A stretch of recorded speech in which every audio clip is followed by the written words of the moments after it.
So thank you so much for coming to our session today. This is our second to last session of this Graduate Week Showcase series.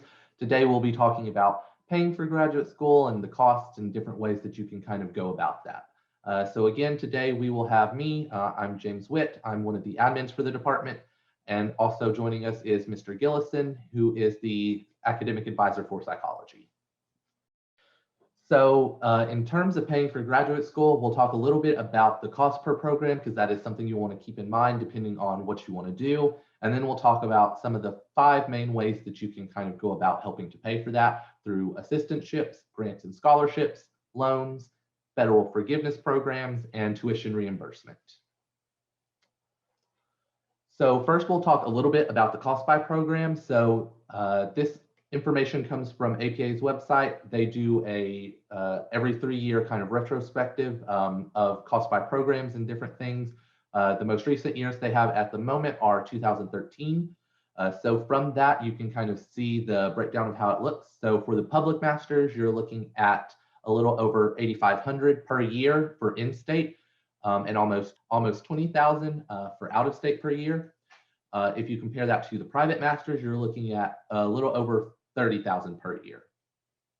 For the doctoral programs, you're looking at about $11,000 for in-state at a public institution and about $24,000 for out-of-state at a public institution. Whereas if you're looking at a private doctoral program, those will normally start at about $33,500. So again, this is just an average depending on the program, the area, the school, and everything. That may be more or less. Depending on how long you're going. For example, if you're thinking about going to like medical school or something, that doesn't even get factored into this. Medical school will be its own expense afterwards. So these are kind of the numbers you'll want to keep in mind as you're looking. Normally, when you're looking at schools, you can also look at their graduate admission pages, and they will have all the tuition and information available there as well. So now we'll talk a little bit about one of the first ways you can pay for it, and one of the common ways is assistantships. So an assistantship is very similar to a university job that is specific for a graduate student. So there's 3 main types of assistantships. There's a research assistant, a teaching assistant, and an administrative assistant.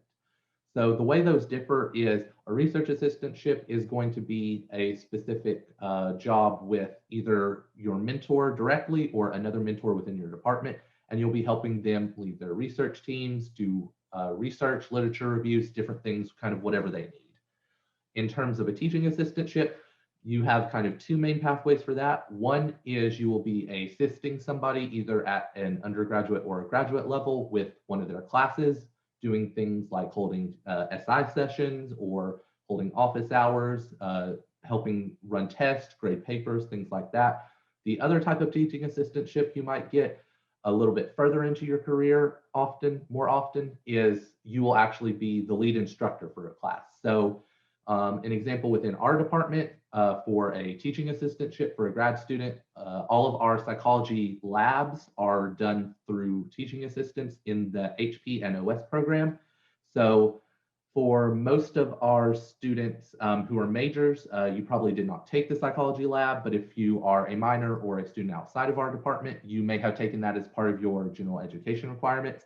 And all of those psych labs are run by our graduate students. They do have a separate class that they have to take that will give them extra training and resources and a couple extra professors that will kind of assist them in working with them through the materials and preparing for classes, just to help develop them as well as kind of work on their teaching. And then the third type is the administrative assistantship. So this is going to be similar to kind of what I'm doing. I'm not an administrative assistant, but an administrative assistant could help out with things like the budget, filing, making copies, different things like that. And they kind of do whatever somebody will need within a department. A lot of times these may not be for the administrative assistantship. You may not do that within your programs department. A lot of times those may be at other departments around campus. So at UNC Charlotte, for example, the University Rec Center has a couple of graduate assistants, as well as things like housing and like venture and other kind of like resource centers on campus. I would assume UCall as well, and a few other like big offices on campus. This is the type of intern or assistantship that I did in grad school, and I was an administrative assistant for the College of Liberal Arts and Sciences at App State, and essentially I was secretary. And the cool thing was is like you split it with like a lot of times in an assistantship you work 20 hours a week, but you're compensated relatively well because they know you're in grad school. So what the thing was for us is it's bad, but minimum wage whenever I started grad school is the same as it is now, but we were paid like double minimum wage per hour for 20 hours a week. So it essentially worked as if you were working 40 hours a week at minimum wage. And I worked for 20 hours and I offset my schedule with the other GA who was my sister. And little nepotism there probably, but we essentially worked as filers and like clerks, and we answered the phones in the liberal arts and science. And back then, which was not that long ago, it was only like 7 years ago or 8 years ago when I started my grad school. It was all physical files, where here at UNCC all of our stuff really is housed online and through DegreeWorks and whatnot. We had physical files and we had to maintain, update, and go through 10 to 15,000 student files, and it was a lot of work for 20 hours a week. There wasn't a ton of time for us to work on schoolwork during that time because a lot of people, my experience was very different than other people's were in their assistantships. In their assistantships, they had a lot of downtime and worked on their school along the way. Mine was really work heavy. But it was a good situation because I was able to be on campus. I was getting paid decently. Like it was not bad pay. I was making less working more doing a job before that. And it kept me on campus. I got out of I got out of work and went straight to my class. And then after class, I went home because a lot of your grad school courses are going to be at night. So on the days that I worked, I'd go in and work relatively long hour, a normal day, and then I would go to class and that'd be done for that. I worked like 3 days a week. Things changed. My boss was really nice, and my degree, like James was saying earlier, was not in liberal arts and sciences. So I was working in a totally different area, but it was good experience for me because grad school, my graduate degree was in higher ed, and I was working in a higher ed office in administrative stuff. So it set me up well for the job that I applied for here. And I actually worked a different job because my assistantship led into another job that I was offered at App State while I was still a student there. And then it just so happened that I was moving a few months after I accepted that other job. So it was a great opportunity, great networking opportunity as well. So I would highly recommend trying to get assistantship if you can. And that's not to say that you can't just work a normal job. The assistantship is just there because it's an opportunity for graduate students to have. Yeah, and some other things to note are you want to make sure to apply early for your programs if you are looking at assistantship. Normally, the assistantships within a program are going to be on kind of a first come, first serve basis. So you want to make sure that you're in that first application round to make sure that you have the best chance if you do want that. In addition to what Mr. Gillison said in terms of length, depending on the assistantships, they may only be offered for a certain amount of time. So, for example, within our HP program here in psychology that we're affiliated with, most of the students do get an assistantship as part of their package to come here, but that assistantship is only good for the first 4 years of their program. After that, they're expected to either be going on internship or have to find an assistantship elsewhere. And speaking of kind of, if you're looking for assistantships outside of your program, most universities are going to have some mechanism to do that. At UNC Charlotte, they're all posted in Hire and Earner. As students, you could go ahead and look and see kind of what a graduate assistantship looks like if you go to Hire and Earner. One of the filterable options you can search for is a graduate assistantship, and you can kind of see what they look like, see kind of what exactly they would be doing and things like that. Normally, the ones outside of your program are going to be an administrative assistantship. For the research and teaching, those are going to normally be within your program. And then Mr. Gillison talked about this a little bit, but the assistantship pays a stipend during the academic year. So normally that's going to be August to May, and that's when you'll be working it.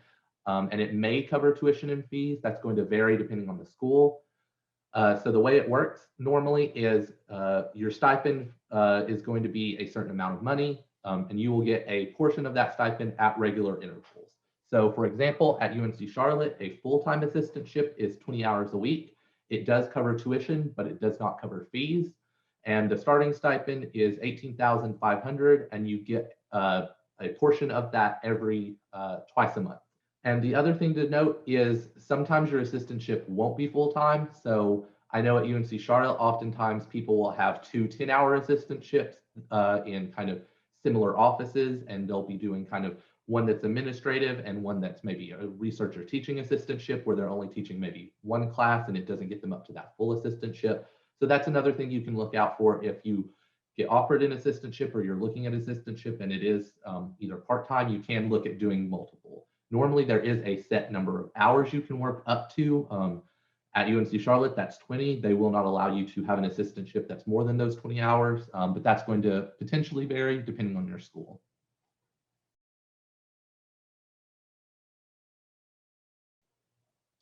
Yeah, and next up is grants and scholarships. So similar to like it is in undergrad, look everywhere, and you can never cast too wide of a net to look for scholarships. So popular places are websites like scholarships.com. You can also look at local organizations you're either affiliated with or that you know of. For example, when I was an undergrad, my dad was part of the VFW, and I was able to get a scholarship through the local chapter. And a lot of times for local organizations, they have either nobody apply to them or very few people, and they're able to fund basically anybody who applies. So always be on the lookout for those. You can also look at a university scholarship site. For example, at UNC Charlotte, there's the Niner Scholars page. And a lot of universities have gone towards that for any internal scholarships they have that are done through that university. The other thing to note is for grants and scholarships, there are some that are specific for graduate students, so you will be able to get those and qualify for those just for being a graduate student. Sometimes it may be for specific programs or stuff, but there are some additional ones that are only for graduate students. The other thing you can always do is either during the interview process or when you're doing program exploration and kind of just researching about programs and reaching out to either directors or somebody else affiliated with the program, you can always ask them about what grants and scholarships are available, assistantships, and what other opportunities that they know of. So next are loans. Again, similar to undergrad, you're going to look at 2 main options. You can do federal loans or private loans. We will preface this by saying we are not financial aid experts or anything. We're giving you kind of the information that we know of as far as we know. Always make sure to double check this, and you can always talk to the university financial aid offices to get the more specific and detailed information. Do you know that the amounts you're going to be offered both at the federal and private level is going to differ from what you're offered at the undergraduate level? Sometimes that may be you're able to get more, sometimes less. It also depends for graduate studies. Sometimes you are only able to get it for 2 years or only for 4 years. It kind of depends. So unfortunately, you do have to sometimes, a lot of times, consider loans, but that's another thing to kind of be on the lookout for. So the fourth way is federal forgiveness programs. So depending on what you want to do after college or after you've finished your graduate program, there may be options to get either some or all of your loans forgiven. So this may be available after you graduate. It depends, depending on the job or employer that you have, and it has to qualify for a specific type of federal forgiveness program. And normally the way they work is after you have made a certain number of qualifying payments, the remainder or a portion of that remainder is essentially forgiven and is no longer a part of your balance. So one of the common examples is the public service loan forgiveness. So for this program, you have to make 10 years of at least the minimum payment while working for a public service organization, and then any remaining loans you have are forgiven. So a lot of times teachers apply for this program. If you work for any local government or federal government or anything like that, if you went to, like, say, a research center that's a nonprofit, that's also potentially an option. But this is something you'll want to kind of research a little bit after you've finished your program and see if that's available. Most of the federal forgiveness programs offered through the United States, if you go to their website, there's a form you can fill out to see if you work for a qualifying employer or your job qualifies for it. And then you can start looking at how you would make payments and kind of see how you would do that. The last thing to note is these programs, while great, are not a guarantee until you have made that last payment. So, for example, the public service loan forgiveness program is not very old. Not very old. I forget exactly how old it is, but the first people who were able to actually finish it were only able to finish it, I think, like 4 or 5 years ago. So it's not been around that long. And that's always something to take note of with these federal forgiveness programs. If you do start it and they decide to cut it and scrape it before you have made that last qualifying payment, you may not be able to apply for that federal forgiveness anymore just because you unfortunately did not make it under that cutoff. All right. And last is the tuition reimbursement. So for this, normally it's going to come from your employer. And the way this works is there is a certain number of classes or an amount of money that you can do each semester or year. And depending on the employer, they may say you can only do it in X, Y, or Z. Normally the way it works is you'll register for the classes, pay for them, and finish the classes. And as long as you have finished them within the requirements that the job has stated, you can submit the documentation to your employer and they will reimburse you up to that, either for the full class or up to the amount of money that they can. This is common with places like, for example, a lot of fast food places have a tuition reimbursement program for undergrad. When you're looking at graduate programs, a lot of places, if you're in the corporate world, will have tuition reimbursement as well as if you're in a public service job. For example, if you work for a university, a lot of times there's a tuition reimbursement or a tuition waiver that you can do through them. So that's always an option that you can look at as well. For example, I actually finished my MBA this past fall, and I used the tuition waiver system through UNC Charlotte. All right, and that is the end of this presentation. I know this one is a little bit shorter, but we wanted to leave time for questions. So if you have any questions, feel free to ask them in the chat. All right, so I guess if there aren't any questions, we'll go ahead and end this presentation early. Thank you all for attending. Have a good night.